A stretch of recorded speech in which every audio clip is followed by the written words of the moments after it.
Zarnov sat squat, hands clinging to his rifle like a lifeline. He counted down, slowly. 20 seconds. Glancing to his left and right, he could see his company largely agreed with the decision. They were all dug down in cover, waiting, thinking about the dwindling supply of evacuation ships. 10 seconds. 5. He cringed and hoped it wouldn't be him. Wham! A loud concussive blast rattled him at the crate. The dust settled in Station Mazavan's 8th cargo bay, and Zarnov took the opportunity to quickly glance over the crate. It looked the same. 800 meters of poor cover, scorch marks, no visibility in the heavy smoke and shot-out lights, no Tark soldiers advancing. His duty as watch completed, he ducked back down and started counting out the 2 minutes until the next long-range explosive would hit. There were a few blind shots fired around corners, just enough that it looked like the soldiers were doing their jobs. When Zarnov settled back down, he saw a figure walking towards him, standing tall without a care in the world. He carried a heavy lump of boxy metal with a long barrel ending in a knife. It had a thick belt running to a box hanging off the human's hip.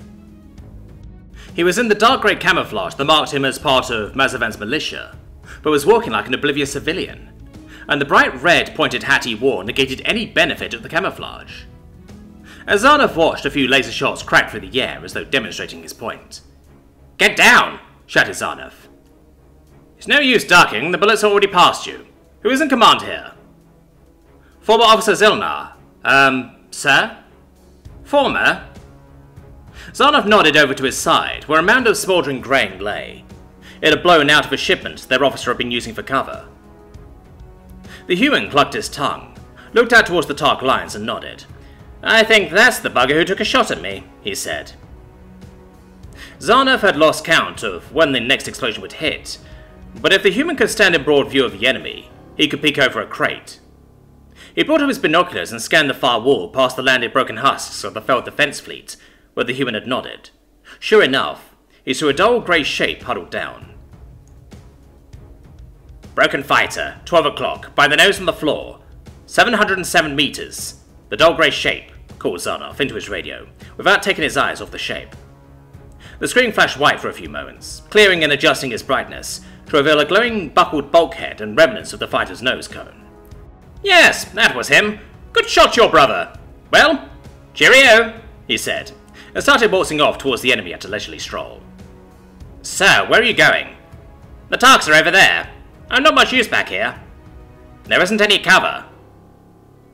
The human stopped and considered that for a moment. "We could make a run for it. Are your men up for a bit of a jog?" Zarnov looked about his company to see all eyes on him, and his odd conversation partner. They looked hopeful for the first time since they had entered this damned level. "We will all go at once," said Zarnov. A warm smile greeted him in return from the human before a whistle was lifted to his lips. It shrieked out as the only warning before the human started running. There was the loud concussion of the latest 2-minute explosion. If there was a time to run, it was now.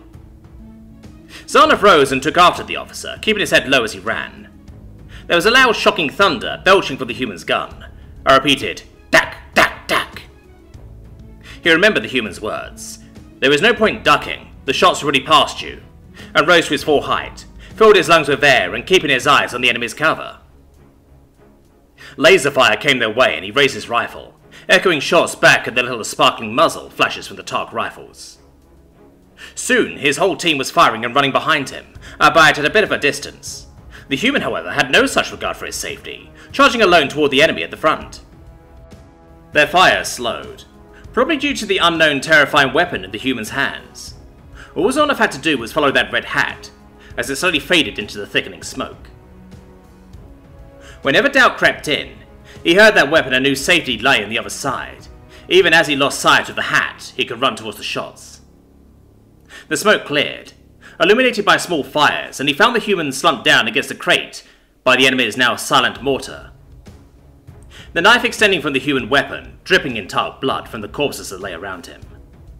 The human's clothes started to stain the same colour as his hat. "Hello again. In a bit of a spot of bother. Could you do me a favour?" Zarnov knelt down, then flinched as the human fired off another burst from the automatic rifle, the Hun slack. He wasn't shooting at anything, just shooting for the sake of it. Zarnov opened his medical kit, unsure of what he had that was compatible with human anatomy. "Your hat," said Zarnov. "Well, yes, but can you keep her firing? The men like it," said the human. Zarnov was held by the steady gaze. It was the first time he had seen the human look serious.